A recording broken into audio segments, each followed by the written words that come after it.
La Unión Europea ha comenzado a mover una pieza política que hasta hace apenas unas semanas parecía incompatible con la línea mantenida desde el inicio de la guerra de Ucrania.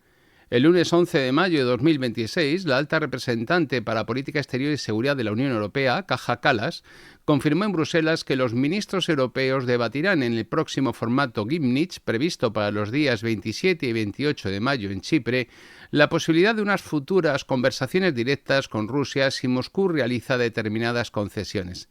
La declaración fue difundida inmediatamente después por Reuters, Financial Times, Euronews y también Associated Press, abriendo por primera vez desde febrero de 2022 una discusión oficial dentro de la estructura diplomática europea sobre posibles contactos políticos con el Kremlin. El anuncio llegó después de varios movimientos simultáneos producidos durante la misma semana. El miércoles 7 de mayo, Financial Times publicó desde Bruselas que distintos gobiernos europeos discutían ya la necesidad de preparar una posición propia ante un eventual escenario de negociación sobre Ucrania. Ese mismo día, Reuters informó de la preocupación existente en varias capitales europeas ante la posibilidad de que Estados Unidos y Rusia acabasen conduciendo conversaciones sin participación decisiva de la Unión Europea. El jueves 8 de mayo, Dmitry Peskov, portavoz del Kremlin, declaró que Moscú seguía dispuesto a dialogar con Europa y atribuyó a la propia Unión Europea la ruptura de relaciones políticas producida tras la invasión de 2022. Un día después, el viernes 9 de mayo, durante las celebraciones del Día de la Victoria en Moscú, Vladimir Putin afirmó ante los periodistas rusos presentes en la sala Malaquita del Kremlin que la guerra de Ucrania estaba llegando a su final. Esta situación no parece que se esté produciendo en un vacío político. Por el contrario, la ruptura entre Bruselas y Moscú comenzó el 6 de marzo de 2014 tras la crisis de Crimea, cuando la Unión Europea suspendió la cumbre Unión Europea-Rusia prevista para junio de ese año. El 16 de marzo de 2014 se celebró el referéndum de Crimea y el 18 de marzo Putin firmó la incorporación del territorio a la Federación Rusa. Durante julio de 2014, después del derribo del vuelo MH17 sobre Donetsk, Bruselas aprobó las primeras sanciones sectoriales contra bancos, energía e industria de defensa rusa. Pese a estas sanciones, las relaciones entre Europa y Rusia continuaron funcionando durante años alrededor de la energía y de la negociación diplomática.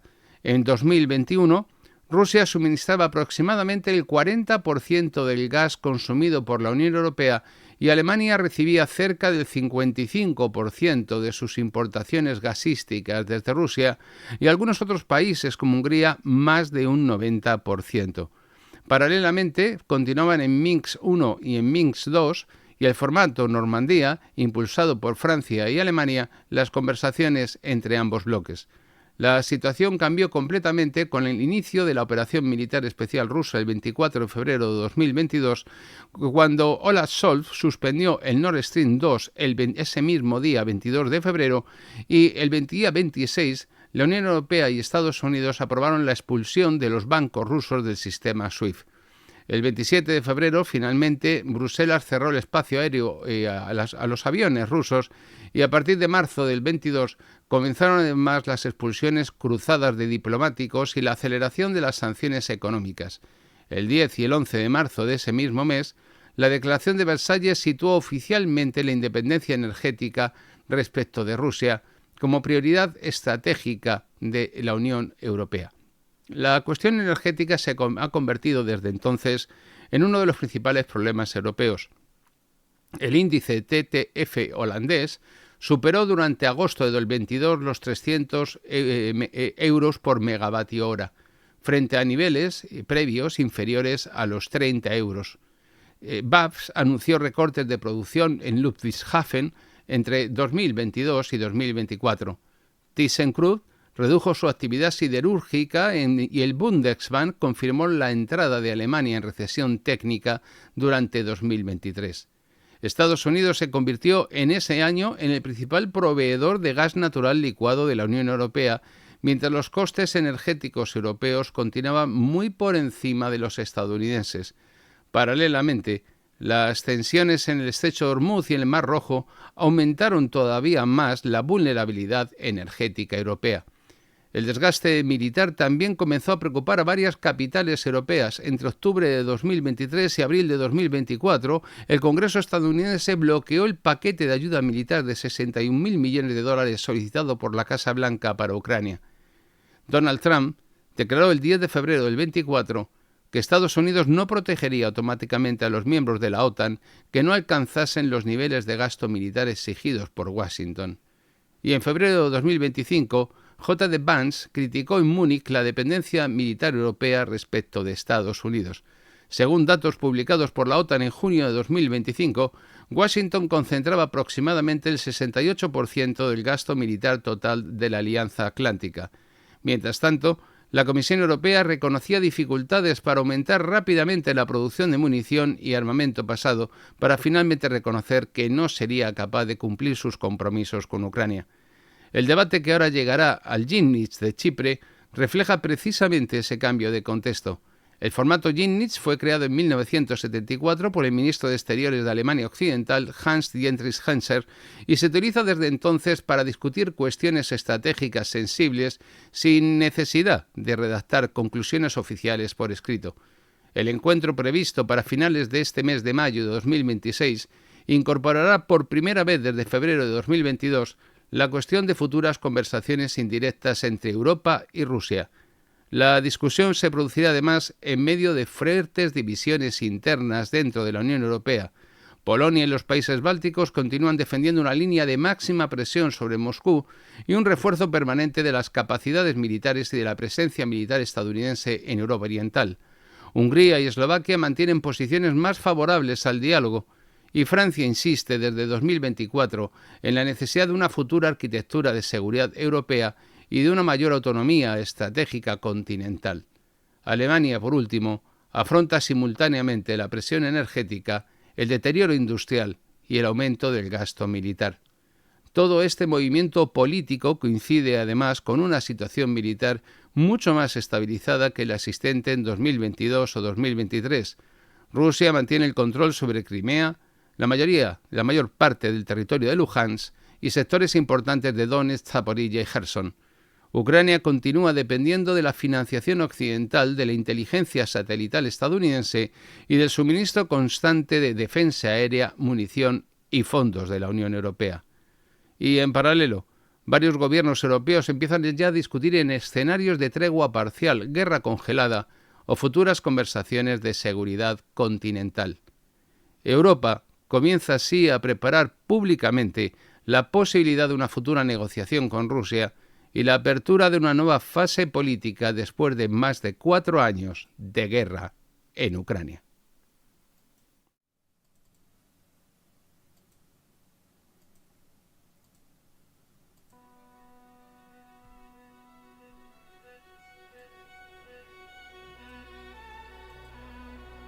El mundo se mueve por fuerzas, territorios, fronteras, recursos y poder. Desde Tucídides hasta Mackinder, desde los muros de Esparta hasta los océanos del siglo XXI, una verdad atraviesa la historia. Las grandes potencias luchan por el espacio, por su interés y por su seguridad.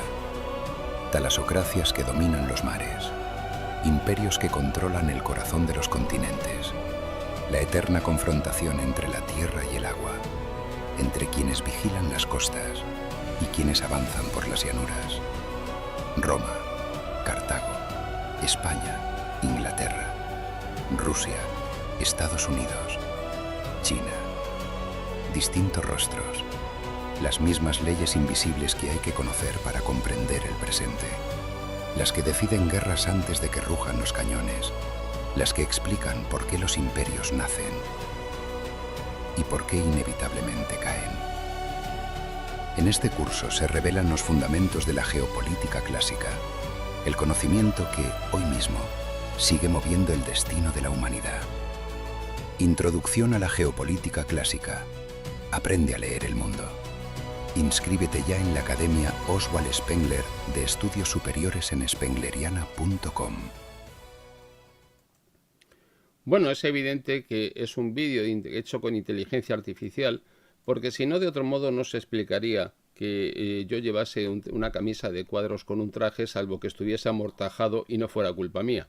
Pero, dicho lo cual, pues, ¿qué le vamos a hacer? Lo llevo con paciencia, lo de verme ahí reflejado de semejante manera, cual siquiera fuera yo ahí cualquier cosilla, y no, de verdad, es pura fantasía. Yo lo veo sencillamente y me horrorizo. ¿Qué le vamos a hacer?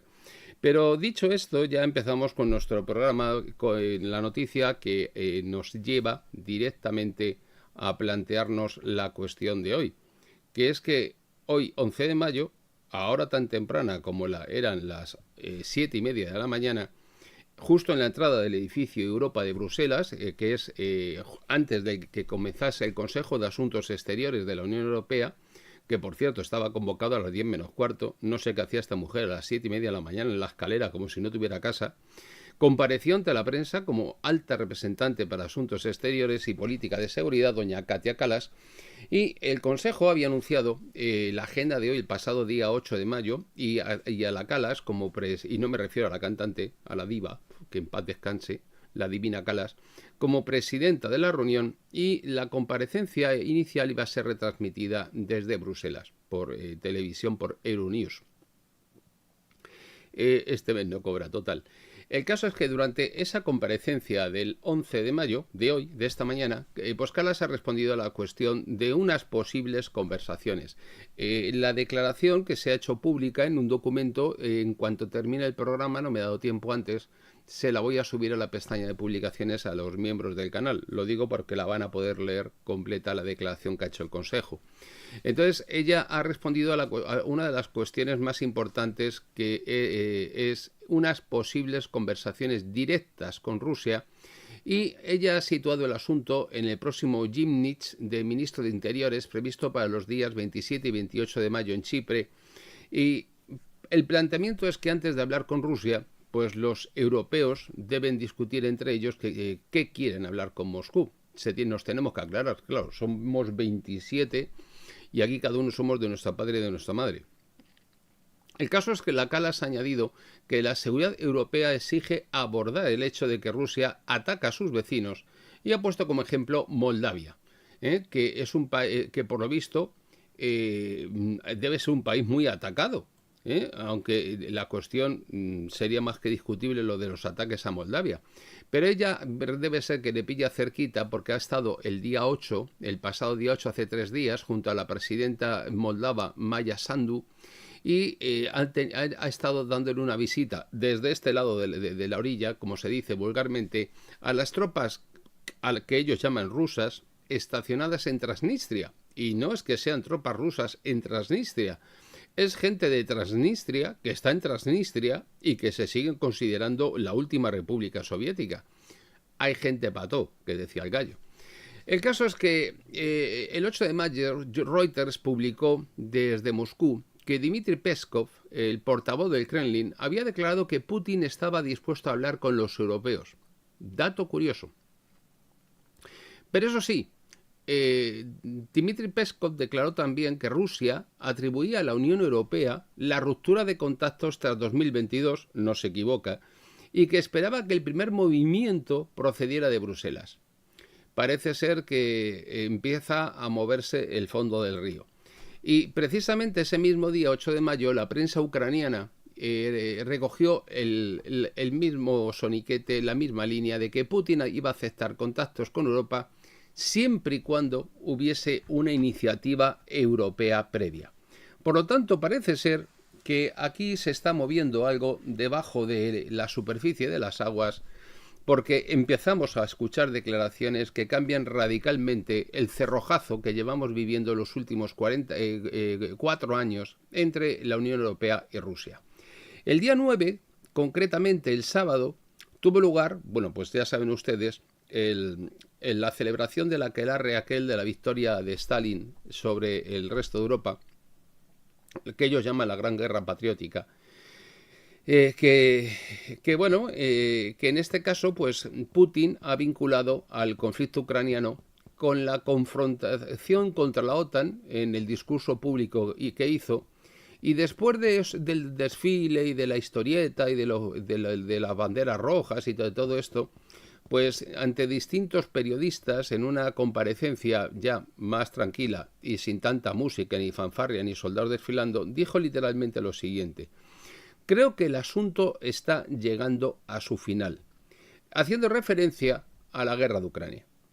Reuters ha difundido esta declaración y el The Guardian ayer la publicó, dándole cobertura a esta tregua de 3 días y a las acusaciones de violación del alto el fuego que se han cruzado de forma recíproca Rusia y Ucrania.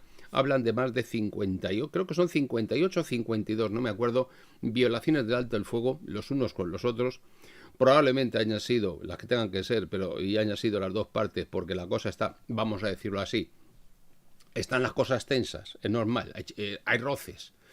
Bueno, y ya hoy Reuters ha publicado que los ministros europeos rechazaban la idea rusa de atribuirle un papel destacado al antiguo canciller alemán Gerhard Schröder en las futuras conversaciones de seguridad. Es decir, ya están dando por hecho que van a existir esas conversaciones de seguridad. La cuestión es si Gerhard Schröder, al que los ministros europeos le atribuyen un papel próximo a Putin y no se equivocan, pues es o no es la persona indicada. Él fue canciller entre el año 98 y el año 2005 y después ha ido ocupando distintos puestos vinculados a las empresas energéticas rusas. Entre ellas, por ejemplo, Rosneft y una que probablemente les suena a muchos de ustedes, Nord Stream. Kallas, en concreto, lo que ha dicho que permitir a Rusia elegir interlocutores europeos pues daría ventaja política a Moscú. A partir de ahí todo tiene una cierta lógica, pero desde aquí, desde luego, lo que yo destacaría más que ninguna otra cosa es el hecho en sí de que por primera vez se esté hablando de hablar y se esté hablando de qué tenemos que hablar y para qué vamos a hablar. Y además el apunte de Putin, que no lo había hecho nunca, de que se está viendo la luz al final del túnel en la guerra de Ucrania, llega 6 meses tarde respecto de mi pronóstico de que se acabaría en la segunda mitad de 2025. Para empezar, ha quedado fatal Putin conmigo, se lo dije.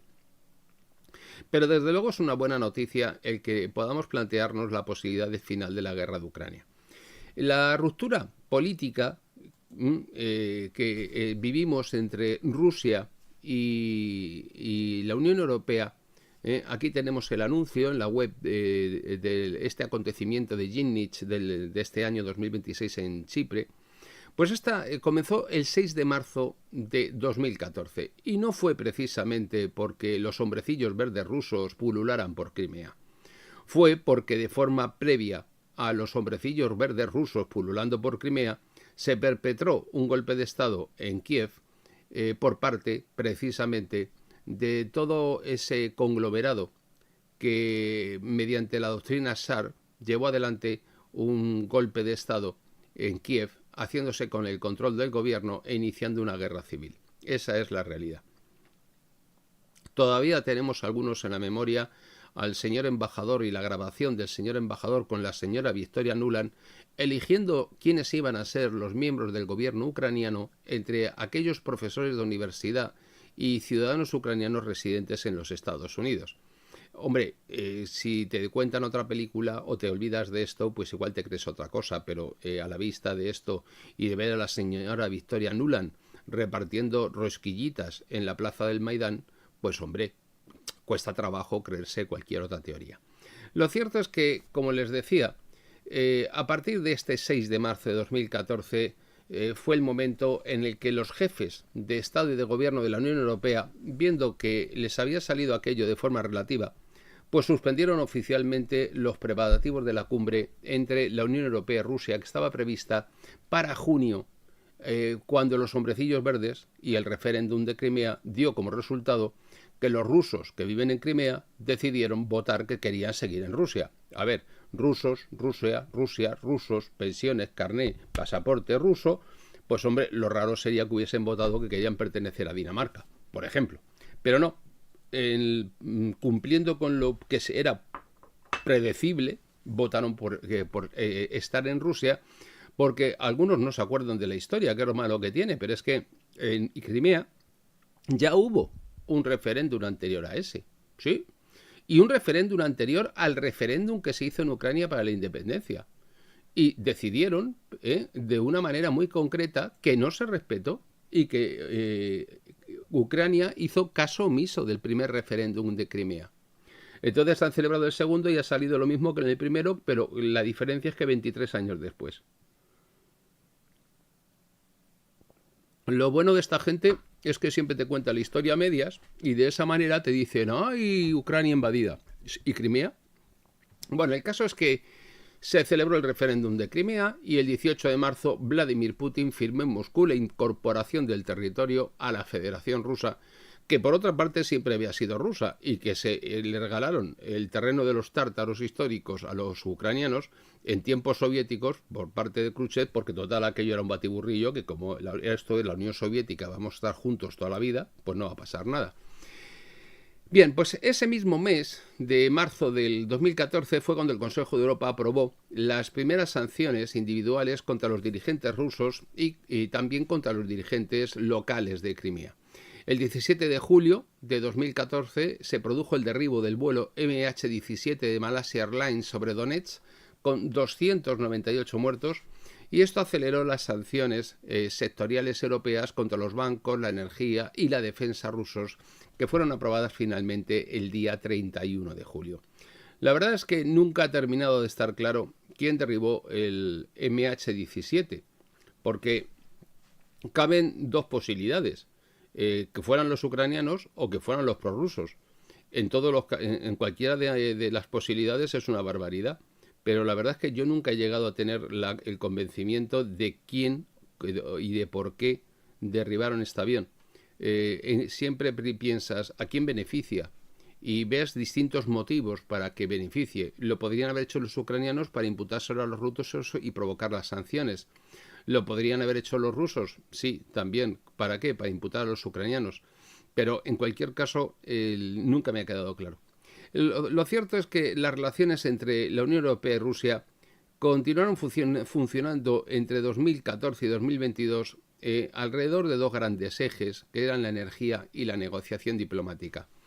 Pero Europa estaba jugando con las cartas marcadas. Llegaron los acuerdos de Minsk I, los acuerdos de Minsk II, jamás cumplieron su parte, ni en Minsk I ni en Minsk II. Ni reforma constitucional, ni estatuto de autonomía para la minoría rusa dentro de Ucrania, ni nada de nada, ni reforma constitucional, nada. Y por lo tanto, Rusia se sintió lógicamente engañada. Y en 2021, Rusia suministraba todavía aproximadamente el 40% del gas que consumía la Unión Europea, según datos de la Comisión Europea y de Eurostat.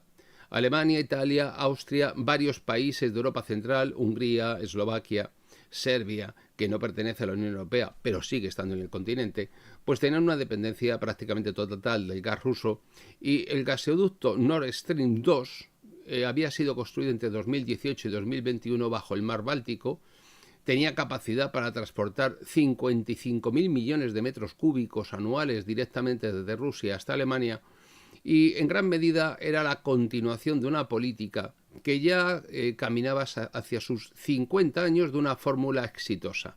Energía rusa barata, márgenes comerciales interesantes y competitividad internacional para la industria centroeuropea, básicamente el ecosistema industrial alemán, y a partir de ahí posicionamiento de los productos europeos en los mercados internacionales, lo que producía pingües beneficios para la Unión Europea.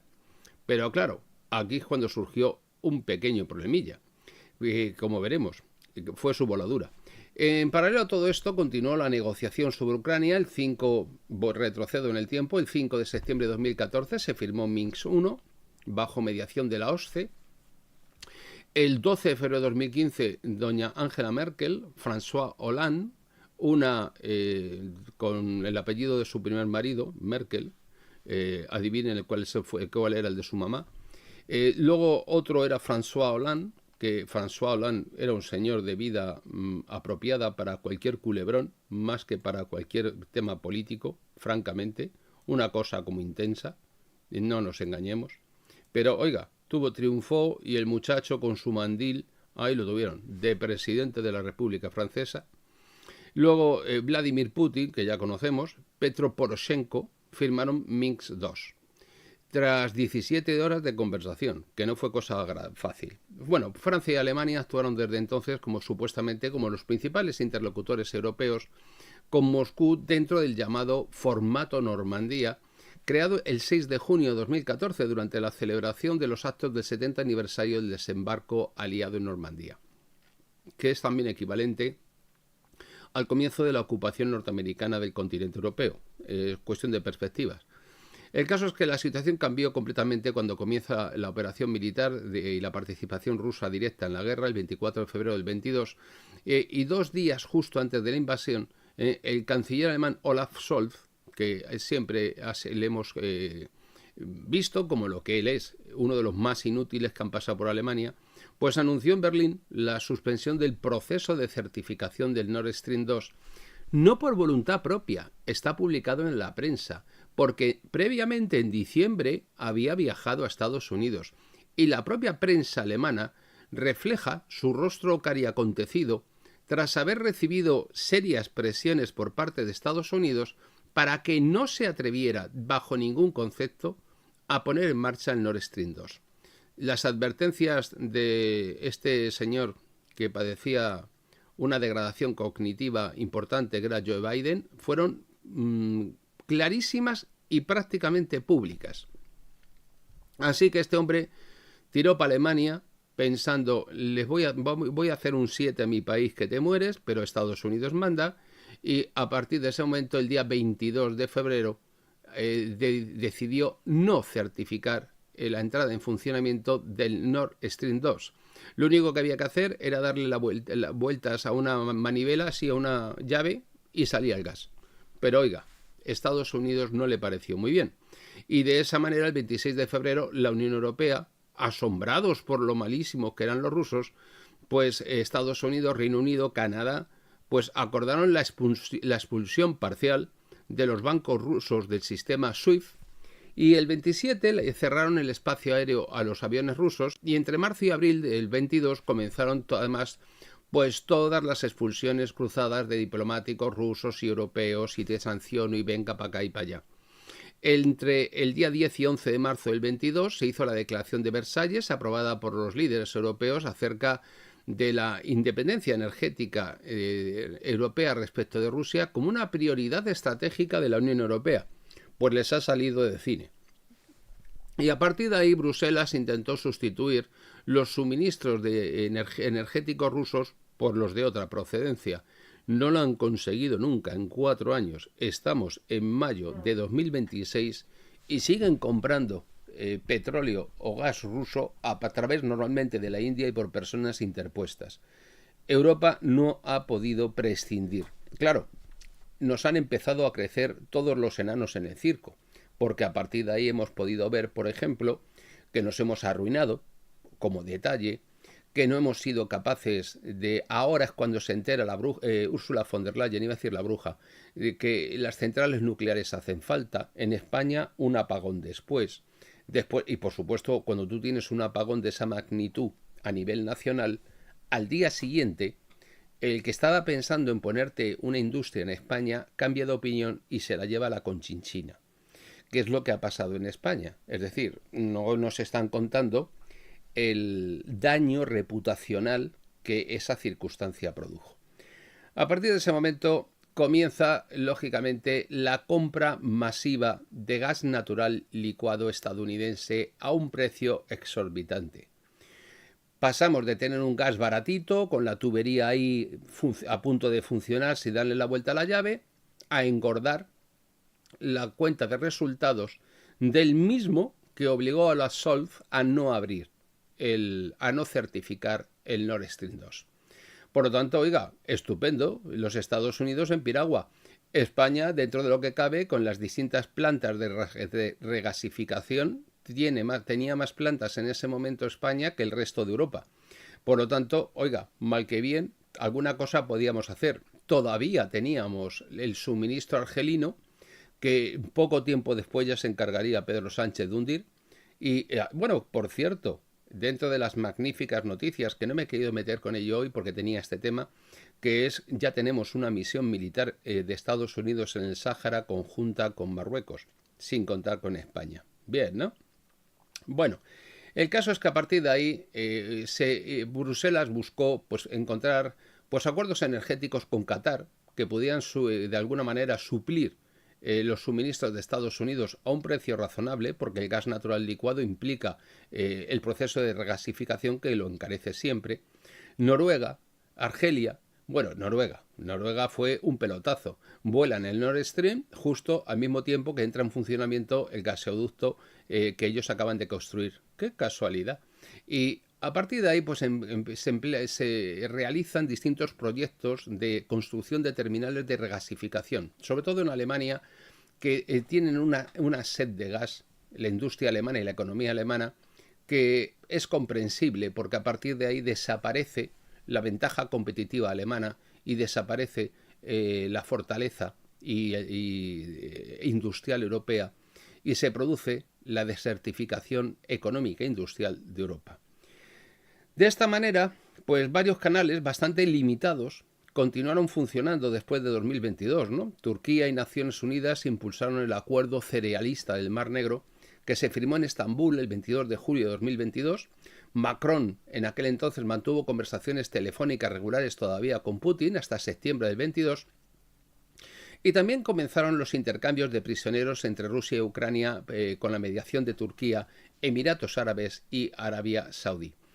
El debate, por lo tanto, ahora anunciado por Kaja Kallas, se va a desarrollar en el formato Gimnich, que se creó en 1974 por el ministro de Asuntos Exteriores de Alemania Occidental, Hans-Dietrich Genscher, que durante una reunión celebrada en ese castillo de Gimnich, que está cerca de la entonces capital de la República Federal Alemana, la localidad de Bonn, y desde ese momento esas reuniones son reuniones informales de los ministros de Asuntos Exteriores de la Unión Europea para discutir cuestiones estratégicas sin que tengan la obligación de redactar conclusiones oficiales escritas. Que por ahí viene el misterio de tener este tema en este nuevo Gimnich, que luego lo han ido meneando de sitio y que aunque conserva el nombre del castillo y de la localidad, en realidad lo que hace referencia es al formato hoy día, porque Chipre pilla un poco retirado de Bonn, según sale esa mano derecha o a mano izquierda. El caso es que aquí este formato ha sido utilizado anteriormente para debates sobre Yugoslavia en los años 90, la guerra de Irak en 2003, Afganistán en 2021, las sanciones operadas contra Rusia después de la historieta de Crimea y los días 27 y 28 de este mes, pues esta reunión Gimnich en Chipre pues va a incorporar por primera vez desde febrero de 2022 la discusión sobre las posibles conversaciones directas entre la Unión Europea y Moscú. Eso significa que existe ya esa posibilidad. Y en realidad, ¿esto qué es? ¿Una expresión de fortaleza? Hemos ganado los del equipo colorado y por lo tanto vamos a hacerles el favor a los rusos de hablar con ellos. ¿Es algo así? Porque me temo que no. Me temo que esto es más expresión de un miedo a que se repita la historieta. A ver, ¿en qué mes han visto ustedes en el último año y medio sentado a un representante de la Unión Europea negociando algo con Rusia o con Estados Unidos? ¿Me lo pueden explicar? Bueno, si se ha tratado de negociar aranceles o no aranceles con Estados Unidos, la señora Ursula von der Leyen, presidenta de la Comisión Europea, ha tenido que desplazarse a Escocia un sábado para, sin firmar nada, entrevistarse con Donald Trump, que entre hoyo y hoyo del campo de golf le hizo un huequecillo. Es decir, poco menos que le concedió audiencia. Eso es lo más gordo que hemos tenido. ¿Me pueden explicar ustedes cuál de los encuentros, conversaciones relativos a Irán o relativos a Ucrania ha estado sentado un representante europeo? A ver, venga, ninguno, ¿verdad? Cero. Pues exactamente esa es la cuestión. ¿Y eso qué significa? Que Europa teme quedar fuera del final de la guerra de Ucrania. Están haciendo encaje de bolillos para ver cómo de alguna manera consiguen meter ficha en el tema de Ucrania. Entre otras cosas porque en el tema de Ucrania, meter, lo que se dice meter, hemos metido un pico de millones, los últimos 90.000 millones, para garantizar el funcionamiento del Estado ucraniano en forma de crédito. Oiga, que le ha costado el puesto a Víctor Orbán, ¿eh? Que le han movido las sillas solo porque estaba bloqueando los 90.000 millones, que a Fico le pegaron 2 tiros en Eslovaquia, que luego le quisieron dar un golpe de Estado, que lo denunció en declaraciones a la prensa él y el presidente del país, y no lo han querido contar en Euronews todavía, y que después ha amenazado con bloquearlo, y que es un tema que, claro, no nos da tiempo en el canal a verlo todos los días, todas las cosas, pero que es un tema claro de qué es lo que hay para que no lo hayan bloqueado. Miren las maniobras que han hecho en Rumanía para sentar en la presidencia del gobierno a uno de los suyos de la Unión Europea, le dieron un golpe de Estado, anularon las elecciones, las volvieron a celebrar hasta que los rumanos votaron lo que tenían que votar, que es lo que quería Ursula von der Leyen. Miren ustedes las maniobras con el tema de Moldavia, y así sucesivamente vamos viendo cómo han removido la silla a la presidencia en Polonia para poner también a uno de los suyos que acaba de aprobar el matrimonio homosexual, la agenda globalista de Bruselas. Y miren ustedes todas las maniobras. O sea que la cosilla a Europa no le va muy bien con este tema a nivel internacional. Se está quedando un poquito descolgada. El miércoles 7 de mayo, concretamente la semana pasada, el Financial Times publicó desde Bruselas una información basada en fuentes diplomáticas europeas, según la cual ya se discutía la necesidad de preparar una posición propia ante eventuales conversaciones sobre el final de la guerra de Ucrania. ¿Qué significa esto? El Financial Times lo publica el día 7, Vladimir Putin lo comenta al final de su comparecencia el día 9, y todos los demás estamos a verla venir. Significa que se está moviendo algo entre bambalinas que no sabemos qué es, y que hay conversaciones que no son públicas, pero que deben estar aproximándose al final. Es más, días anteriores Vladimir Putin dijo que no rechazaba la posibilidad de un encuentro con Zelensky, siempre como punto final a una negociación, ya con la negociación cerrada. Nunca como paso intermedio, que es lo que quiere Zelensky, para que, oye, como es bajito, poquita cosa, pues para sacar así cabeza y tal. Precisamente ese mismo día 7, el Reuters informó de la preocupación que había en Bruselas y, por supuesto, en Berlín y en París, ante la posibilidad de que Estados Unidos y Rusia concluyan las negociaciones sin ninguna participación de la Unión Europea. Entre otras cosas porque hay gente que, aunque no es de la Unión Europea, se siente molesta. Caso de los británicos, que habían firmado un acuerdillo con Zelensky para la explotación de los recursos ucranianos, hasta que llegó Trump y dijo, no, te vas a comer con papas el acuerdo con los britis. Firma. Y firmó el acuerdo para la explotación de los recursos ucranianos con Estados Unidos. La cosa es que Europa ha metido en Ucrania hasta la herencia de la abuela. Y evidentemente ahora se ve que ni pincha ni corta. Y se la ha jugado por completo y prácticamente ha suicidado su economía. Claro, llevamos 2 años en los que la preocupación europea por la evolución política de los Estados Unidos hacia Ucrania ha sido evidente para todos. Desde que veíamos a Biden saludar a las paredes, hablar de historias familiares que nunca habían ocurrido, vivos que estaban muertos, muertos que estaban vivos y cosas por el estilo, aquí la cosa dijeron, me parece que este viejo chochea. Efectivamente, Biden chocheaba que te mueres. De hecho, por no poder, ni firmaba, que lo hacía la maquinita. La pregunta es, ¿quién redactaba los papelitos que firmaba la maquinita y quién decidía qué papelitos había que ponerle a la maquinita? Pero de repente nos encontramos con que parece ser que hemos validado el que una maquinita firme papelitos, que son órdenes ejecutivas del presidente de los Estados Unidos, sin que nos quede completamente claro quién es el que decide poner papelitos en la maquinita. Pero sobre eso se ha corrido un tupido velo. Cuando se intuía que Donald Trump se volvía a presentar a las elecciones, que los procedimientos penales que le iban abriendo de forma sucesiva no funcionaban, y encima le quieren pegar 2 tiros, le aciertan en una oreja y no en medio de la cabeza y no se nos muere, pues claro, esto es para preocuparse, porque parece ser que va a ser presidente y efectivamente terminó siendo el presidente el día 20 de enero de 2025. Pero ya previamente, tirando para atrás, el 4 de octubre de 2023, la Cámara de Representantes de los Estados Unidos pues eliminó la ayuda adicional a Ucrania del proyecto presupuestario aprobado para evitar el cierre de la Administración Federal. Primer palo. Entre octubre del 23 y abril del 24, el Congreso mantuvo bloqueado el siguiente paquete de ayuda militar y financiera que estaba valorado en 61.000 millones de dólares solicitado por la Casa Blanca de Biden para Ucrania. Otro palo. La aprobación definitiva, cuando llegó, no fue precisamente así como quien no quiere la cosa, porque de octubre a abril va un rato y hasta el día 20 de abril del 24, después de meses de enfrentamiento entre republicanos y demócratas, pues no se aprobó. Y el problemilla que tiene Ucrania es que Ucrania es un estado fallido, fracasado, corrupto, que es incapaz de mantener el funcionamiento ordinario de la administración del Estado. Es decir, como se les funda una bombilla, no tienen con qué ir a comprarla. Y esa es la situación de Ucrania. Ahora, Ursula von der Leyen, tras su fracaso al intentar robar los activos rusos depositados en Bélgica, que ya le dijo el primer ministro belga, no te lo crees ni tú. O sea, porque el responsable de esta pasta es el Estado belga y la banca belga. Entonces, si tú pones aquí la pasta, oye, te la llevas. Pero tú te haces cargo de todas las consecuencias. No hubo manera.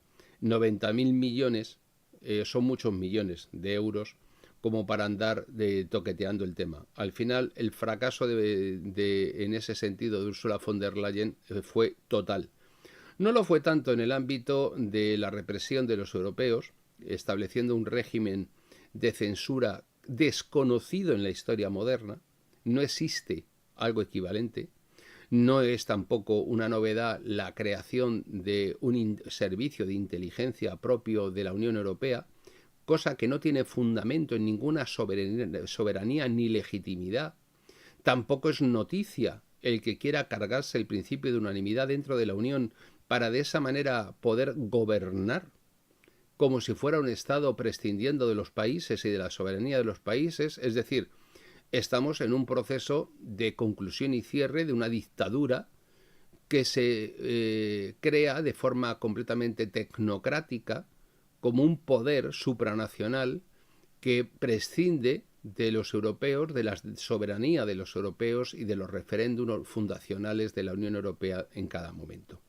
En este escenario es cuando han ido aumentando las declaraciones estadounidenses sobre el coste de la defensa europea. El 10 de febrero del 24, durante un acto de campaña en Carolina del Sur, Donald Trump dijo que Estados Unidos no protegería automáticamente a los miembros de la OTAN que no alcanzasen los niveles de gasto militar exigidos por Washington, que luego los ha aplicado y se han convertido en algo más que un nivel de gasto, porque se han convertido en un cambio de naturaleza de la alianza militar, de tal modo y manera que se ha convertido en algo así como el pay-per-view. Pagas por ver, dependiendo de cuánto pagas, accedes y desbloqueas distintos niveles de servicios de la alianza. No participas en la comunidad de inteligencia si tienes el 2% de PIB en defensa, como si tienes el 4% o si eres Polonia. Y todo eso además no le ha salido exactamente bien, porque se presuponía que buena parte de eso iría al complejo militar industrial estadounidense, parte no ha sido así, y por otra parte le impuso a los países europeos la obligación de imponer a terceros países con los que se contratase la obligación a su vez de visitar y pasar por caja de la industria militar de Estados Unidos. No está mal. Luego nos llegó el 14 de febrero de 2025, menos de un mes después de la toma de posesión, la Conferencia de Seguridad de Múnich, que es un aquelarre donde se dedican a hacer como que no pasa nada, pero que fue en esa misma conferencia donde ya en su día Vladimir Putin en el año 2007 le preguntó a los presidentes y dirigentes europeos por qué le estaban haciendo aquello a Rusia de directamente tratar de volarla por los aires. Luego llegaría el golpe de Estado de la doctrina Sharp en Rusia entre el año 2011 y el 2013, pero son cosillas que no vamos a entrar ahora en ellas.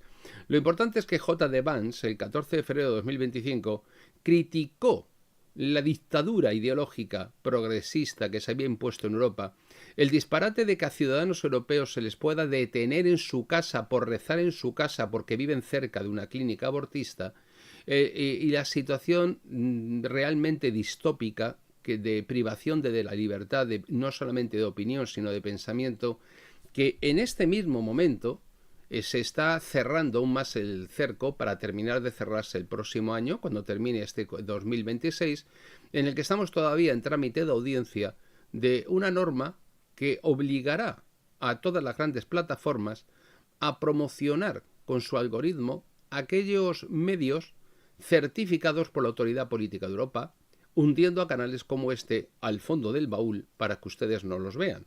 Ustedes no apoyan a ningún canal, ni a este ni a otro, y terminarán viendo la Deutsche Welle y Euronews. Pero bueno, allá cada uno. Estoy convencido que el 90% de ustedes no se merece otra cosa, pero hay un 10% de gente consciente que seguirá soportando a estos canales, y por eso es importante que se suscriban a este o al que ustedes decidan y que apoyen a este o a cualquier otro canal, porque una de las cosas que ha ocurrido es que al cambiar los algoritmos, las visualizaciones no sirven ya para hacer funcionar un canal porque son incapaces de hacerlo, de financiarlo. Esa es la realidad.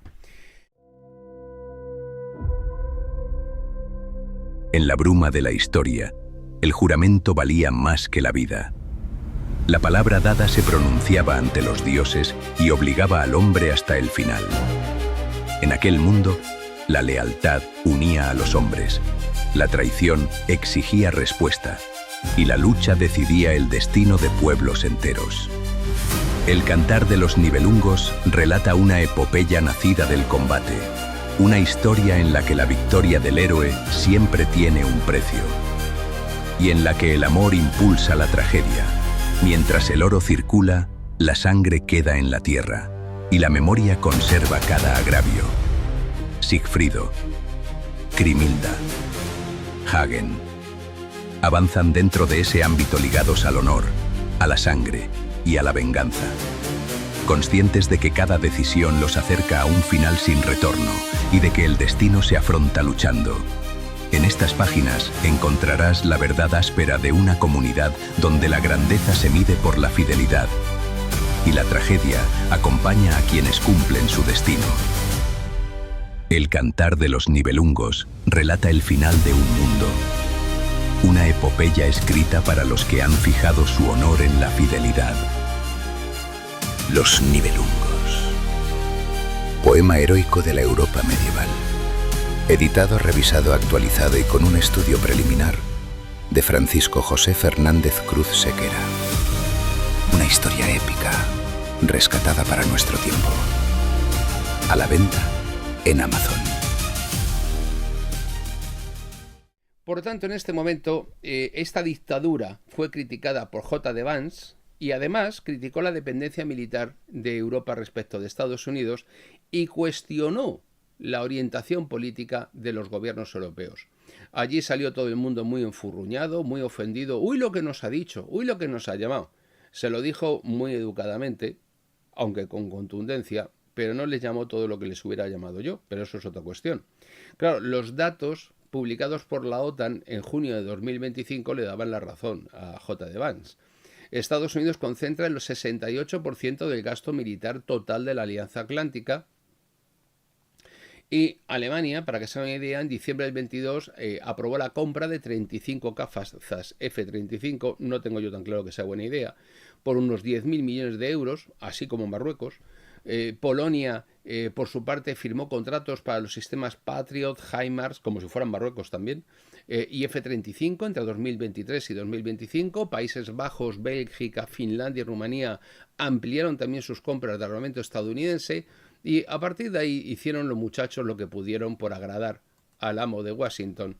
Y en marzo de 2023 la Unión Europea anunció el objetivo de entregar 1 millón de proyectiles de artillería a Ucrania en 12 meses. Lo mejor de todo esto es que la promesa la hicieron sin haberse fumado nada y sin haber bebido nada. Le hicieron sobrios, ¿vale? Que eso fue lo más divertido. Y le dijeron a Ucrania que le iban a dar 1 millón de proyectiles de artillería. Evidentemente, toda la industria de la Unión Europea y de la OTAN fabricaba en un año los mismos proyectiles de artillería que Rusia fabricaba en 3 meses. La expansión de las cadenas de producción de la industria militar de la OTAN necesitaría aproximadamente, así siendo generosos, de 3 a 4 años para conseguir igualar a Rusia en la producción de artillería. Consecuencia, los ucranianos terminaron tirando cantos rodados del río con una onda, haciéndose la idea de que llevaban pintada la banderita europea. Y el reconocimiento explícito por parte de la Unión Europea de que no podían cubrir las expectativas, ni el consumo ucraniano, ni la promesa que habían realizado. En enero de 2024, el comisario europeo Thierry Breton reconoció que ni de lejos iban a alcanzar este objetivo. Y el 8 de mayo de 2026, la semana pasada, así como a la altura de, si no recuerdo mal, 11, 10, 9, 8 el viernes, pues el comisario europeo de defensa, cosa que no habíamos tenido nunca hasta ahora, que se lo han sacado de la manga, Andrius Kubilius, ha declarado a Euronews que Rusia sigue produciendo más munición y armamento pesado que el conjunto de la industria militar europea. Y si quiere, yo le apuntaría que de la OTAN. Y además, también le hubiese dicho al chaval este, Andrius, campeón, cuéntaselo a esta gente, que después de lo que ha dicho Trump de sujétame cubata que me voy para Irán, en este momento, para rellenar los polvorines de Patriots y de Tomahawks, que para estar igual que estabais en enero, necesitáis 4 años. Es decir, la situación de vulnerabilidad militar de la OTAN en este momento no es para echarla así a perder, ni a echarla en olvido, ¿no? Claro, Francia en toda esta historieta impulsó, lógicamente, como siempre, con ese complejo de inferioridad que tiene Francia, que siempre pretende ser lo que nunca fue el gran imperio, la grandeur de la France, que ellos dicen, pues siempre han tratado de mantener esa autonomía estratégica. Desde que los Estados Unidos intentaron asesinar a De Gaulle, origen de la novela Chacal y luego de la peli, y De Gaulle se lo tomó muy a mal y les echó de Francia, y entonces decidió montarse el arma nuclear francesa. En aquel momento pudo, ahora lo hubieran invadido, o hubiese tenido un accidente fatal. Pues desde ese momento Francia siempre ha tenido esa aspiración a liderar Europa porque somos la gran potencia nuclear. Bueno, la gran potencia nuclear tampoco sin tirar cohetes, o sea, vamos allá, bueno, precisamente cohetes es lo que no tiran, o sea que no nos vengamos arriba. El caso es que el 25 de abril del 24 en la Universidad de la Sorbona, Macron afirmó que Europa puede morir. Y sorprendentemente lo dice Macron, presidente de la República Francesa, que es un país en el que hace 50 años que hay más mezquitas que iglesias. Ah, pero no se refería a eso. Dije, o sea, no te refieres a que hoy día, por ejemplo, no puedas caminar por Montpellier o por Burdeos, o que no haya lo que hay que tener para visitar París y salir del centro de la parte donde está desplegado el ejército, porque si no, te crees totalmente que estás en la propia casba de Argel, en el mejor momento de la mañana. O sea, con la cabra por la calle y tomando el temoruno. No, eso no es un problema. Esos son los nuevos europeos, una nueva percepción de Europa. Como el gobierno pakistaní, bueno, entiéndame, es el gobierno británico de Londres, pero está formado por gente de Bangladesh, de Pakistán, de la India, británicos de toda la vida. Shakespeare, Mohamed, cosas de esas. El caso es que a partir de ahí, Macron, diciendo esto de Europa puede morir, en lugar de decir Europa ha muerto, que es lo que ha ocurrido, pues reclamó una política militar, industrial y tecnológica que no fuera dependiente de Estados Unidos. Lo bueno de todas estas declaraciones de los líderes europeos es que las hacen serenos, por la mañana, ya verán.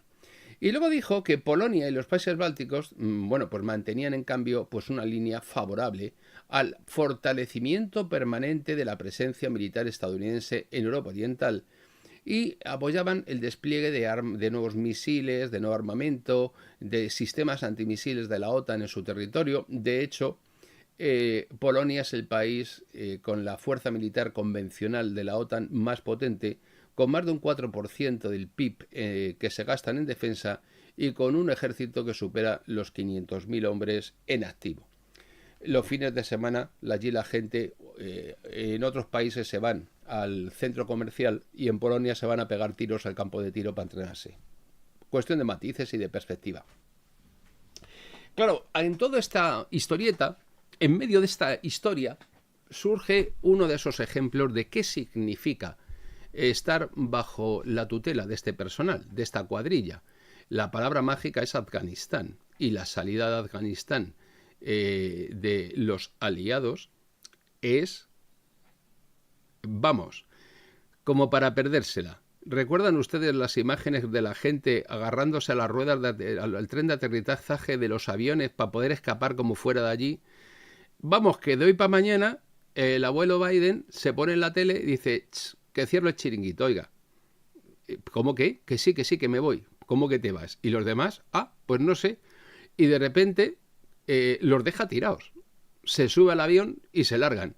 Y los demás, como pueden, de mala manera, allí pegando tiros al aire en el aeropuerto de Kabul, dejaron tirado a media humanidad, que lógicamente luego los talibanes les han aplicado la ley, la Sharia, y ya saben ustedes, si has estado con los infieles, puedes elegir, te cortamos el pie y la mano, uno de cada lado, o te pegamos un tiro para que nunca entres en el paraíso y Alá te escupa en la cara y esas cosillas. Vamos, que se dedicaron a violar gente sana. Bueno, pero iban a respetar los derechos de las mujeres. Sí, los han respetado todos. No les han dejado ni uno. No ha habido un derecho que les dejasen ahí sin violar. Creo que están todas contentas y bueno, la disputa que tienen ahora mismo en Kabul es si siguen con lo del Tinder o no, porque creo que las fotos de las mujeres en el Tinder allí con el burka, pues la verdad es que el Tinder allí no tiene futuro, que ya lo decía yo, el Tinder Burkistán no es lo propio. El caso es que aquello quedó de una manera, por decirlo así, heavy. El 30 de agosto de 2021, Estados Unidos completó por las bravas y del tirón la retirada militar de Kabul, después de haber negociado directamente con los talibanes la rendición de Estados Unidos en Doha. Claro, varios gobiernos europeos criticaron, por decirlo así, la escasa capacidad de influencia europea sobre una operación militar desarrollada principalmente bajo control estadounidense. Pactaron que hasta el día 31 no entrarían los talibanes en Kabul. Oiga, 15 días antes estaban entrando, habían soltado a todos los presos de la cárcel y estaban apiolando gente por los barrios. Los franceses, que se pensaban que fue la última embajada en cerrar, pensaron que les quedaban 8 días, les quedaban 8 horas. Sacaron de allí al embajador como pudieron y la gente, aquello fue terrorífico, de las peores películas de terror que ha organizado la OTAN a lo largo y ancho del mundo. El caso es que, pues aquella operación que fue desarrollada bajo control estadounidense, pues terminó como suelen acabar normalmente las aventuras militares realizadas bajo control estadounidense, con una derrota, unos cuantos crímenes, un fracaso y el terror absoluto. Y ahí, en este contexto político y militar, es en el que hoy, 11 de mayo de 2026, pues la señora Kallas se nos descuelga con la necesidad de que Europa defina previamente ¿qué quiere discutir con Rusia? Hombre, yo lo primero que discutiría con Rusia es qué día podemos abrir el Nord Stream. Eso sería lo primero. Luego, segundo, ya lo vamos viendo. Y claro, en este momento, el gran temor, porque todo esto no es un cambio de posición como consecuencia del éxito y la victoria de la Alianza Atlántica. No. Esto es que tienen más miedo que vergüenza a quedarse fuera del acuerdo entre Rusia y Estados Unidos después de haber puesto allí hasta la herencia de la abuela. Y claro, el problema está en que quieren estar en la mesa donde se firme el papelito a ver si hay alguna manera de meter un parrafito que diga a ver qué hay de lo mío. Porque lo que les puede pasar es que encima de todo lo que llevamos gastado, más todo lo que nos hemos autodestruido, encima pongan allí una clausulita que diga y ahora los metemos en la Unión Europea para que la Unión Europea asuma los 750.000 millones de euros que cuesta reconstruir el chiringuito que nos hemos cargado. Por cierto, de forma contemporánea al cumplimiento del acuerdo con Donald Trump de la explotación de los recursos de Ucrania por Estados Unidos. Es decir, unos se lo llevan y otros van y lo ponen. Claro, esa es la cuestión que se va a discutir en realidad a final de mes en Chipre. Y todo esto, ¿por qué? Porque el agotamiento energético industrial europeo es de película. En 2021, Rusia suministró aproximadamente, como digo, el 40% del gas consumido por la Unión Europea a un precio, en un contrato de larga duración, a un precio súper ventajoso, con unos márgenes importantes que garantizaba el funcionamiento de la economía alemana, que alcanza pues a los Países Bajos, al oriente de Francia, al norte de Italia, Austria, Hungría, Eslovaquia, el occidente de Polonia, países bálticos. Eso era la economía alemana.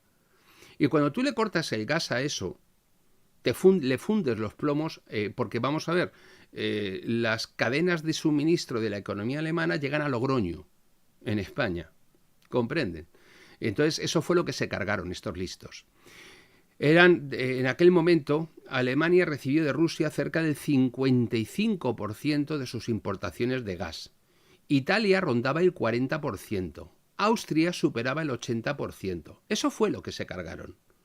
Y de un día para otro decidieron que lo que valía 4 había que pagarlo a 12. Así de fácil.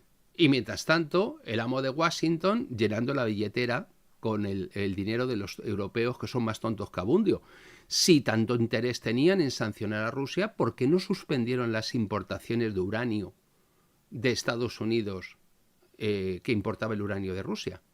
No, eso no lo hicieron porque Estados Unidos no adoptó ni una sola medida sancionadora que perjudicase su economía.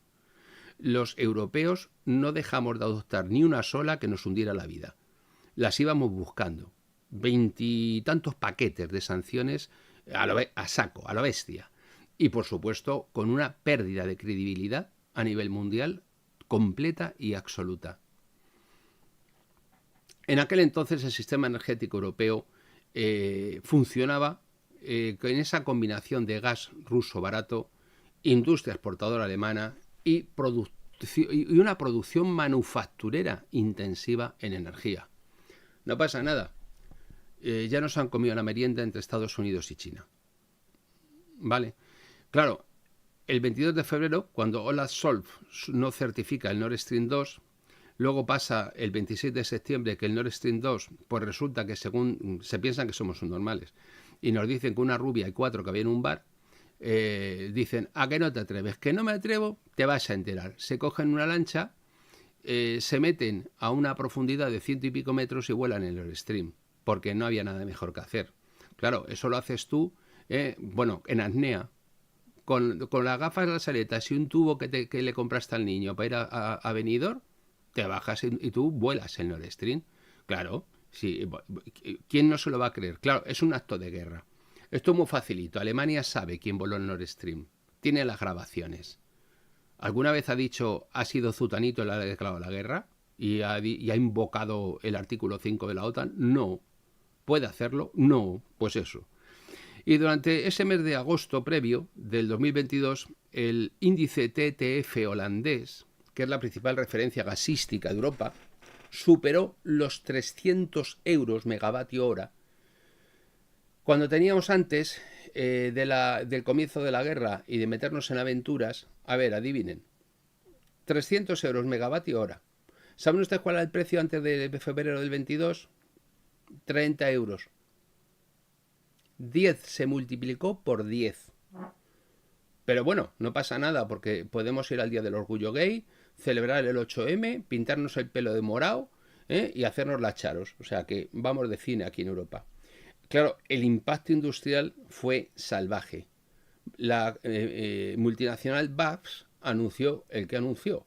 Pues entre octubre del 22 y febrero del 24 han ido haciendo recortes de producción y reducción de plantilla en Ludwigshafen, que es el mayor complejo químico europeo. La ThyssenKrupp ha reducido la producción siderúrgica y varias plantas europeas de fertilizantes han suspendido su actividad por el coste energético porque es inviable.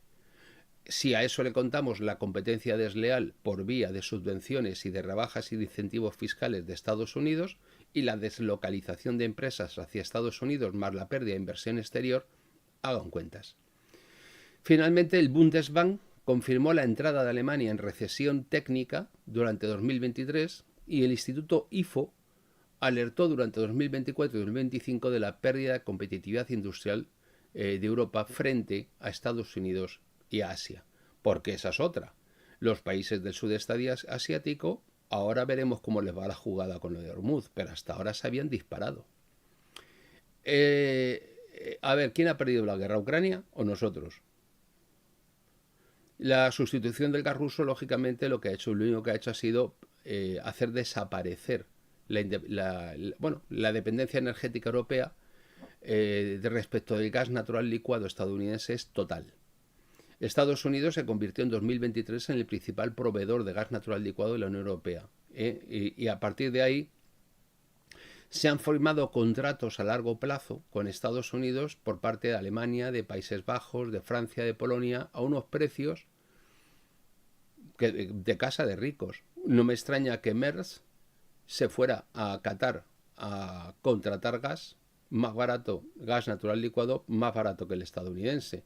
Pero claro, como en Europa, vamos a ver, ¿a quién se le ocurre poner de canciller de Alemania a un empleado de BlackRock? ¿A quién se le ocurre? Pues a los alemanes. Se les ocurre que el mejor empleado para la política social alemana es un empleado de BlackRock. Es lógico. Si tú te compras un chiringuito, tú pones al encargado.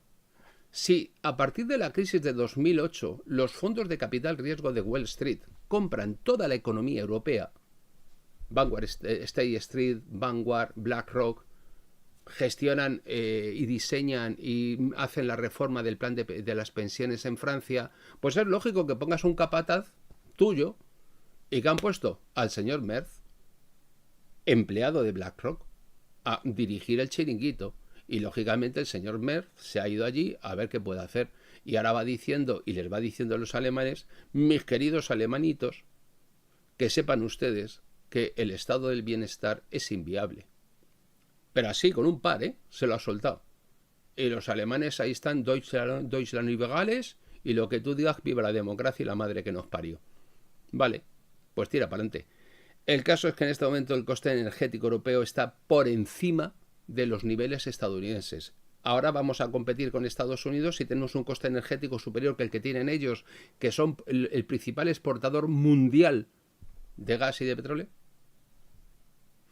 Según informes de la Agencia Internacional de la Energía y de la Comisión Europea, que se han publicado en el año 2024 y 2025, los precios industriales de electricidad y gas europeos están por encima de los costes de Estados Unidos.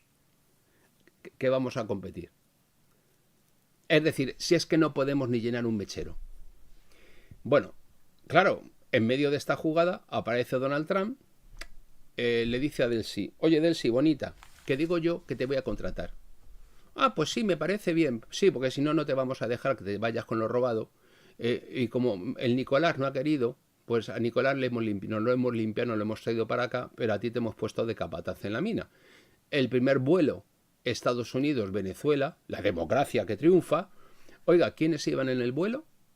Los ejecutivos de las principales compañías petrolíferas estadounidenses que aterrizan en Caracas, abren la puerta, bajan por la escalera haciéndose selfies. ¡Viva la Exxon! ¡Viva la Mobil! ¡Viva! Vale, queda claro. Es decir, y los venezolanos mientras así, pasando hambre, mirando así como diciendo, ¿y esto qué es? ¿La revolución o la contrarrevolución? Que todavía no lo tengo claro. Oye, por cierto, ¿no habían dicho que habíamos cambiado de régimen? No. Solamente hemos cambiado de amo.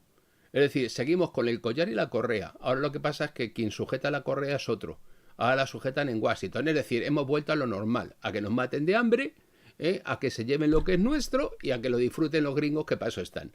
Es decir, el mundo vuelve a lo de siempre. Y efectivamente, lo que pasa es que no lo estáis sabiendo entender. María Corina Machado y la compañía.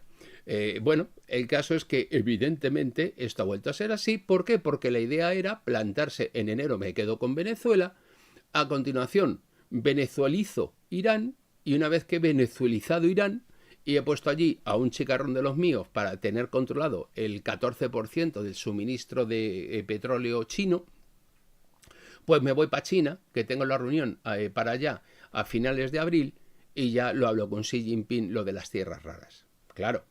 Llegas allí, se lo cuentas a Bibi, que Bibi tiene una percepción particular del tema de Irán desde hace 30 años. Oye, Bibi, que voy a hacer esto. Mira, esta es la lista de gente que tengo que parece que está dispuesta a venderse. Y Bibi dice, déjame la lista. La mira y en los 3 días siguientes no queda ninguno vivo. Los ha matado a todos.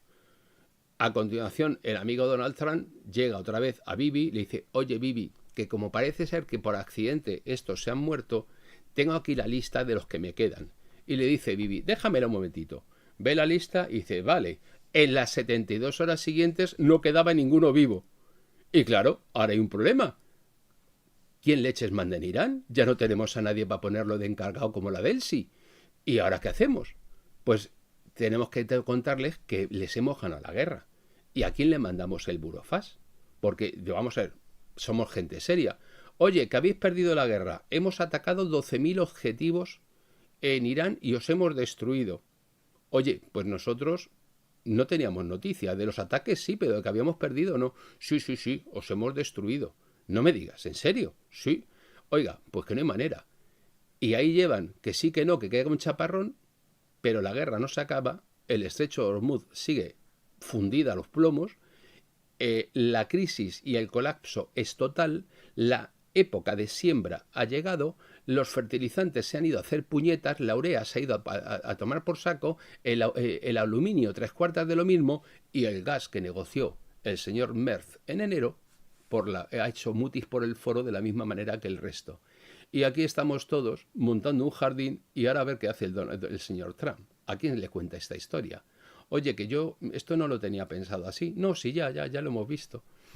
Pero se te olvidó que donde hay patrón no manda marinero y que vas con los señores de Tel Aviv y los señores de Tel Aviv tienen una idea diferente de las cosas.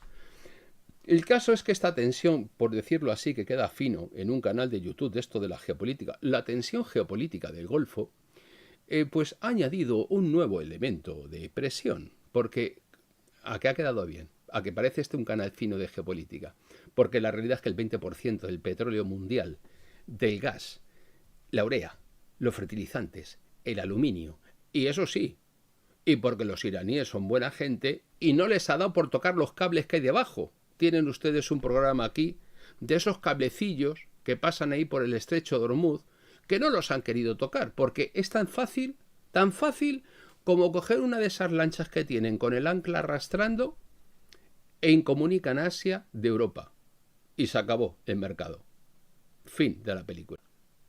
Vayan echando cuentas. Y no han querido hacerlo de momento, porque todavía tienen carrete para seguir subiendo la apuesta.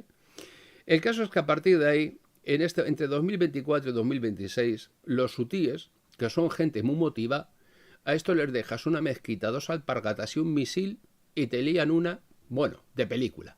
Bueno, pues empezaron con los ataques en el Mar Rojo, con el tema de la guerra de Gaza, atacaban a Israel, pues ahora te cierro el estrecho de Bab el-Mandeb, pues tú no sabes con quién estás hablando, pues te bombardeo, pues a mí me da igual lo que tú hagas. Bueno, un culebrón que te mueres. ¿Por qué? Porque esa fue la tecla del eje de la resistencia llamado de la red iraní, que provocó bastantes problemillas. Luego a los iraníes los han engañado 2 veces, la tercera no llega. La primera fue la guerra de junio de 2025, la segunda ha sido ahora en Ginebra en febrero.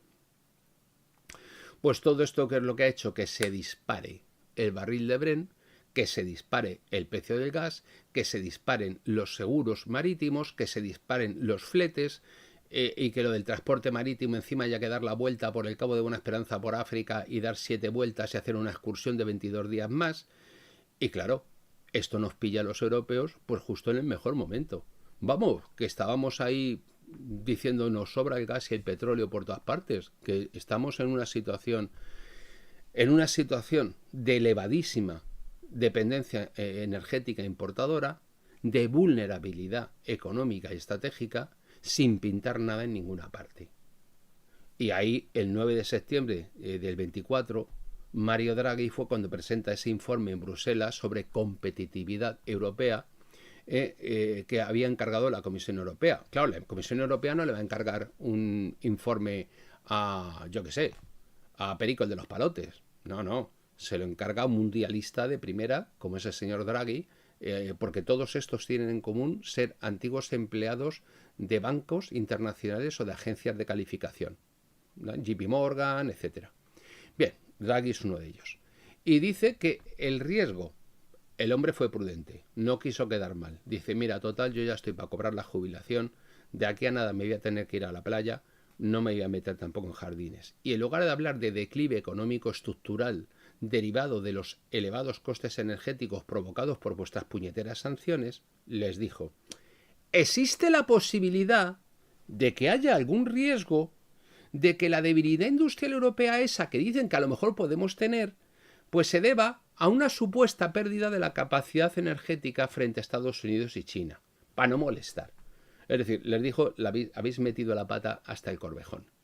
Y ahí es cuando Macron vincula la cuestión energética con la cuestión de una mayor autonomía estratégica europea. Entre otras cosas, porque lo de la cuestión del cambio climático está estupendo, está muy bien, lo que tú quieras está todo muy bien, pero lo de cerrar las centrales nucleares no se le ocurre ni al caso la manteca en la situación que tenemos. Pero esta gente pensó que era una gran idea cerrar todas las centrales nucleares y dedicarnos a poner molinillos por el campo. Bueno, pues así andamos. Quitamos vides y plantamos molinillos y placas solares. Bueno, las placas solares dicen que cuando llueve y cosas de esas crecen hierbecillas por debajo y un nuevo ecosistema y le da mucha alegría y color al campo. Oiga, pues a lo mejor tiene un lado bueno. El problema va a ser cuando toque reciclar toda esa basura, ya verán.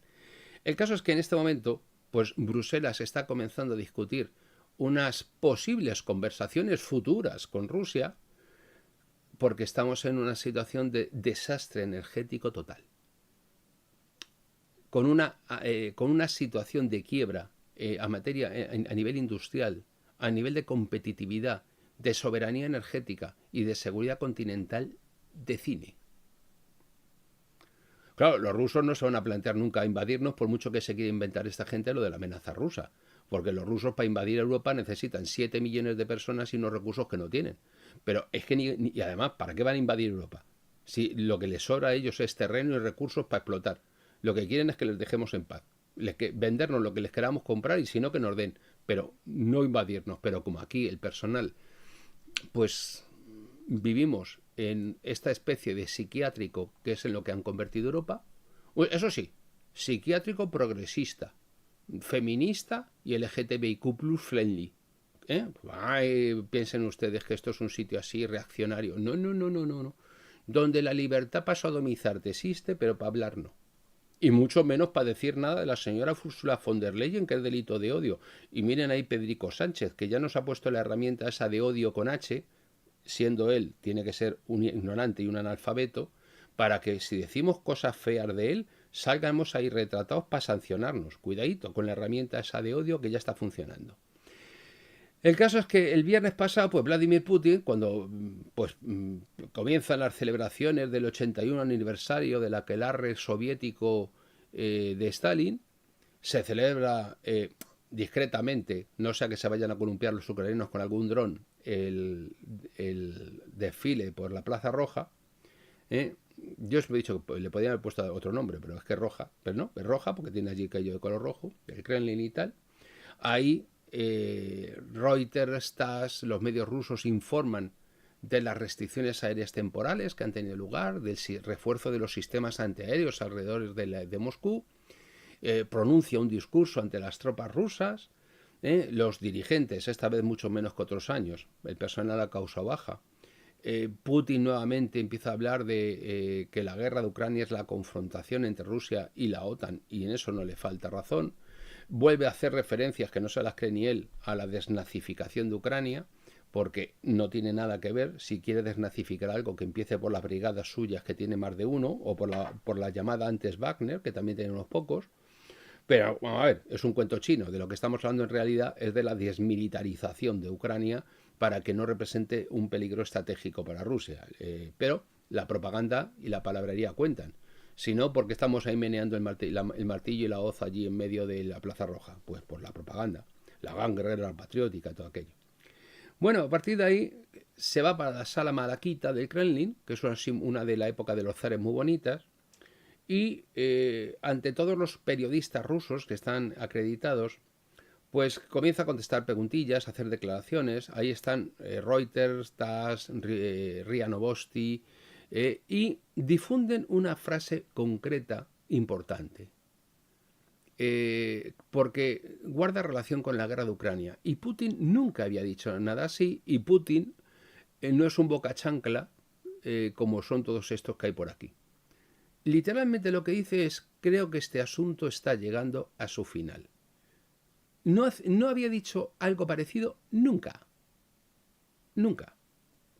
Obviamente, desde el propio Moscú, esa misma noche del día 9, Reuters lo tuitea, como se dice vulgarmente, y obviamente lo vincula con todos los movimientos diplomáticos que están apareciendo durante esta semana pasada sobre las conversaciones sobre el final del conflicto, que nadie sabe, o públicamente no se sabe quiénes son los que intervienen en ellas, ni dónde se celebran, ni si lo hacen por videoconferencia por comodidad, ni si se están juntando en algún chiringuito para tomarse unas copas después de las reuniones. Pero lo cierto es que esas reuniones están.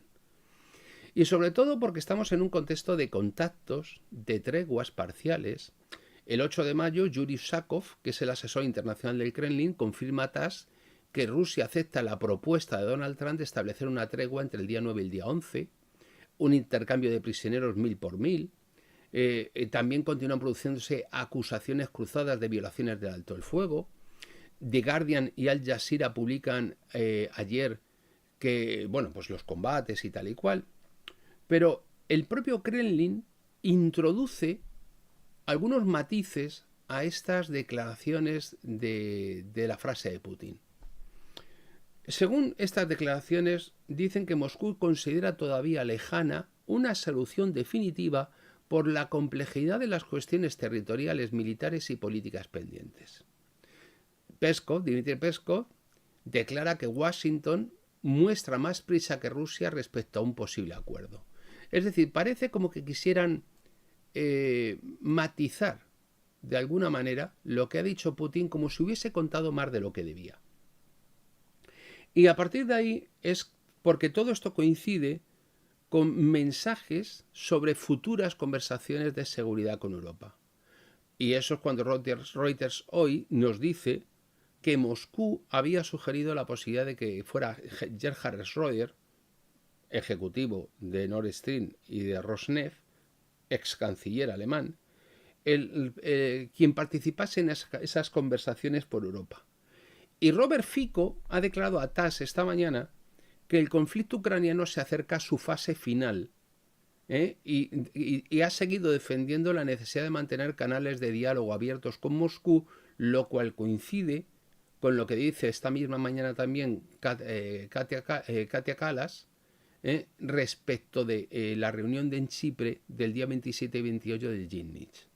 No sé si me van siguiendo el hilo de lo que les estoy planteando. Espero que sí, si no me lo dicen ahí en el chat y les explico cualquier cosa que necesiten. El caso es que este 27-28 se reúnen en Lemesos, en Chipre, es una localidad de Chipre, con la presidencia chipriota del Consejo de la Unión Europea, y se celebra justo pues dentro de 2 semanas, ¿no? En un momento en el que todas estas conversaciones parece, que esto también lo ha hecho público hoy Euronews, parece que hay fuertes divisiones dentro de la Europa respecto de la posibilidad de abrir esas conversaciones con Moscú. Los países bálticos y Polonia mantienen la línea de incrementar la presión política y militar y económica sobre Rusia. Los chihuahuas bálticos, Estonia, Letonia y Lituania, quieren nuevas sanciones, refuerzo militar de la OTAN y ampliar la presencia estadounidense de la región. El problema está en que los estadounidenses habría que saber qué dicen, porque de momento lo que han dicho es que se van a retirar en parte de Alemania. Polonia sigue comprando armamento y material militar a Estados Unidos con su número mañana, y sobre todo porque tienen ese punto sensible que es el corredor de Suwałki, donde se pueden encontrar que aíslan a los bálticos en llegado a un momento de conflicto con 2 de pipas. Los rusos lo tienen como para coger. Dicen, vamos a cortar el corredor de Suwałki, se bajan y lo cortan. Hungría y Eslovaquia, claro, las cosas en Hungría han cambiado mucho, porque ahora quieren celebrar el Día del Orgullo Gay por todo lo alto, con taparrabos el primer ministro y me imagino que con música de Village People. O no sé si pondrán alguna otra cancioncilla de tipo que han hecho himno de esto, los que van en taparrabos ese día por la calle con las tachuelas y los cueros, enseñando a los niños a mover el culo y a perrear. Durante el año 2025-2026, Víctor Orbán afirmó constantemente la necesidad de mantener los canales de comunicación abiertos con Moscú, y anda que pocos disgustos le costó esto y amenazas con Ursula von der Leyen. Hoy Robert Fico, 2 tiros en el cuerpo, acreditan que tiene constancia de que va esto, ha dicho lo mismo. Alemania y Francia mantienen posiciones discutibles. ¿Por qué? Porque sí, pero no. ¿Qué significa esto? Por un lado, hablan de la necesidad de construir una futura arquitectura de seguridad europea. Berlín mantiene el apoyo militar a Ucrania y está construyendo otra vez unas fuerzas armadas alemanas que no sé yo exactamente para qué las quieren, porque no sé yo exactamente si van a crear divisiones turcas concretamente o no. Pero bueno. Y a partir de ahí hay discusiones serias sobre la autonomía estratégica europea, porque evidentemente sin Francia y sin Alemania no hay autonomía militar ninguna. El Reino Unido no está en la Unión Europea y no parece que el personal esté muy por la labor de engancharse a un jardín de ese tipo. Y por lo tanto, en este momento, el debate que se plantea de manera informal y sin redacción de documentos en Ginich se hace tratando además la situación de Moldavia y de Transnistria, porque los quieren meter en el lote de la Unión Europea junto con Ucrania y por lo tanto se encuentran con la última república de la Unión Soviética en territorio moldavo. A ver cómo lo hacen, porque estaríamos hablando ahí de una cuestión de integridad territorial ucraniana y curiosamente en esa república soviética de Transnistria está uno de los mayores depósitos que tenía el Pacto de Varsovia de armamento y munición, que no sé exactamente qué querrán hacer con él. Y todo esto en el contexto en el que los combates en Ucrania continúan, la situación del frente es relativamente estable, porque todos los días se levantan por las mañanas y los ucranianos y pierden un trozo de país. Varios dirigentes reconocen evidentemente la imposibilidad, ya no lo dicen ni por propaganda, de cumplir con sus compromisos con Ucrania. No se puede sostener militarmente a Ucrania de forma indefinida en una guerra de alta intensidad, no hay forma de hacerlo, no lo han conseguido por más que han dicho, y por lo tanto vemos que esta reunión de Ginich se va a convertir en Chipre en la primera en la que se va a discutir después de 4 años la posición de la Unión Europea ante un escenario de conversaciones futuras con Rusia en materia de seguridad, y esto significa un cambio y un giro radical de Europa respecto hacia Rusia. Por lo tanto, ¿cómo terminará esto? ¿De qué manera? ¿Cómo se verá? ¿Cómo no se verá? ¿Cuál es el planteamiento? No lo sabemos. El caso es que el debate que se plantea en Ginich se hace en un escenario militar radicalmente distinto al de 2022, 2023 y 2024, en una situación económica desastrosa, excluidos completamente de cualquier escenario y de cualquier foro internacional. No pintamos absolutamente nada en ningún sitio. Rusia mantiene bajo su control la práctica totalidad de Luhansk, de Donetsk, de Zaporilla, de Gerson, por supuesto Crimea. Ucrania es un país completamente fallecido, funciona solamente porque está conectado con un cable a la Unión Europea para sobrevivir a todos los niveles. Es más, la industria norteamericana no le da ni una bala, van los europeos, la pagan y una vez que han pagado y han hecho la transferencia, le entregan la caja a los ucranianos. En este momento, la única diferencia para la Unión Europea es que la guerra la libran los mercenarios que han disuelto la Legión Internacional, colombianos, brasileños, pero fundamentalmente colombianos, con los ucranianos que quedan, pero quien la paga, quien la sostiene, quien mantiene todo el chiringuito es la Unión Europea. Lo último ha sido ese crédito de 90.000 millones de euros solo para el mantenimiento del Estado ucraniano en el año 2026 y 2027. Todos los mecanismos en este momento y los problemas siguen sin resolver. Estamos hablando de Abjasia, de Osetia del Sur, de Transnistria, que son territorios donde Rusia tiene presencia militar, situaciones de conflicto congelado. La OTAN está en una situación grave, clínicamente grave. Alemania ha activado el Fondo Especial de Defensa de 100.000 millones de euros aprobado por el Bundestag el 3 de junio del 22. Polonia ha elevado el gasto por encima del 4% del PIB. Se han ampliado las compras que no puede satisfacer la industria no estadounidense después de la historieta de Hormuz. La movida de Irán ha hecho que todos los aliados europeos no tengan, por mucho dinero que tengan, no hay quien les venda el armamento, no hay HIMARS, no hay Patriots, no hay nada. Bueno, HIMARS sí, pero los Patriots no, y Tomahawk pues, ni de lejos. Y en este momento, pues las posiciones públicas, oficiales, se mantienen sin tocar. Pero la realidad es que hay un mar de fondo y un sentimiento de desolación, de desconsuelo, de desorientación y de derrota completo a nivel europeo. Entonces, en este momento la Unión Europea mantiene sanciones económicas cuyos efectos han causado más daño a Europa que a Rusia. Rusia ha girado y ha virado hacia la trampa de Brzezinski, la pesadilla de Brzezinski que decían. Vende por debajo de sus precios. Ahora, después de lo de la guerra de Irán y del levantamiento de los límites a la comercialización de petróleo para no tensionar aún más el colapso que se aproxima económico, pues Rusia vende a un precio más que razonable, pasándose por el arco de las pesas los topes a la venta del crudo ruso que le quiso poner la Unión Europea.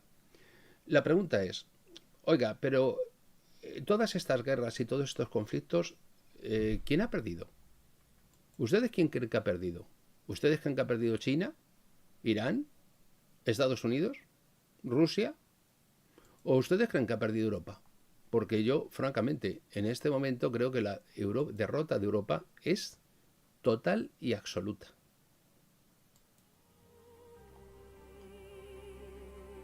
París, noviembre de 1944. Un premio Nobel de Medicina muere en su casa mientras espera ser detenido. Le acusan de colaboracionismo.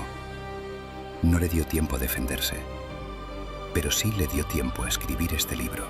Alexis Carrel había diagnosticado 20 años antes que nadie la enfermedad de Occidente. Ciudades que enferman a sus habitantes, familias que se disuelven, hombres técnicamente poderosos y espiritualmente vacíos.